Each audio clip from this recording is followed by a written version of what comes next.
pleasant morning. My name is Dan and I'm doing a report on Sustainable Development Goals.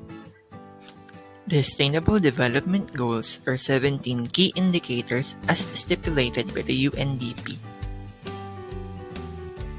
For now, we will focus on SDG number 8, which is all about decent work and economic growth, with its inherent purpose sublimed into promote sustained, inclusive, and sustainable economic growth, full and productive employment, and decent work for all. Over the past 25 years, the number of workers living in extreme poverty has declined dramatically, despite the lasting impact of the 2008 economic crisis. However, as the global economy recovers, we are seeing slower growth and not enough jobs to keep up with the growing labor force. As it is, the numbers speak for themselves. In order to combat this, goal number 8 seeks to encourage entrepreneurship and job creation. These measures are of vital importance as they can help eradicate forced labor and human trafficking. As such, we will now move on to the efforts made by our government. Our very own Department of Labor and Employment, or DOLE, seeks to hire 6,000 interns in areas affected by the Taal eruption.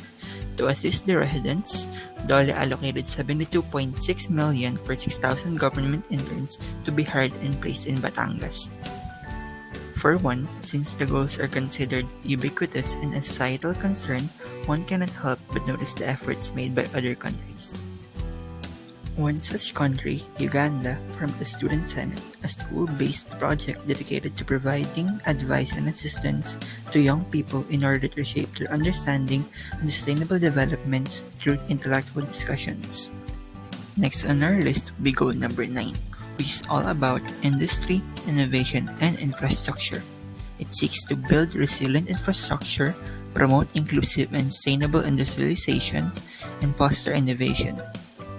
A classic example would be the tragedy of the commons. In today's world, people are more likely to pursue endeavors that will benefit them, often disregarding its effects on society. The effects may seem good at first, but they will be detrimental in the long run.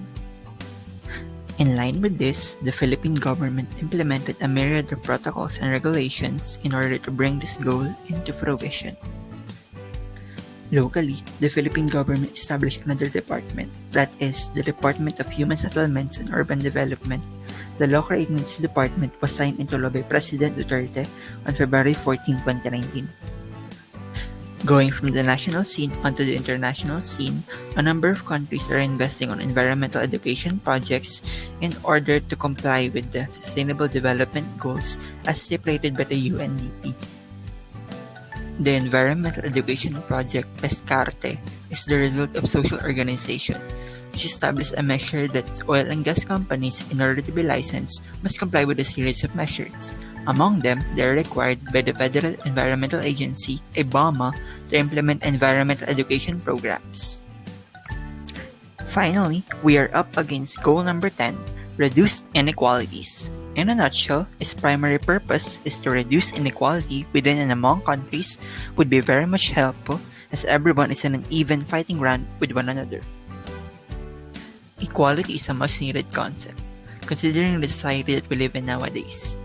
In Asia and the Pacific, like elsewhere, women holding positions of power are greatly frowned upon. As it is, this is a manifestation of male superiority that is rampant nowadays.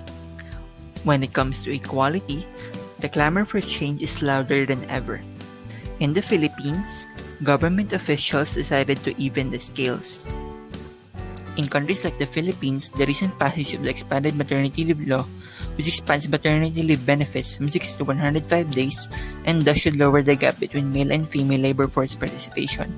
According to the SSS, the benefits are available to eligible female employees who give birth on or after the 11th of March 2019.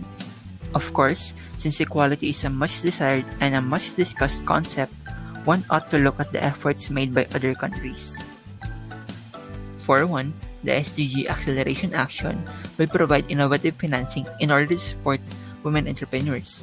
Through various means, the initiative aims to unlock an additional $100 million in public and private financing for women-owned or women-led enterprises. And that's it.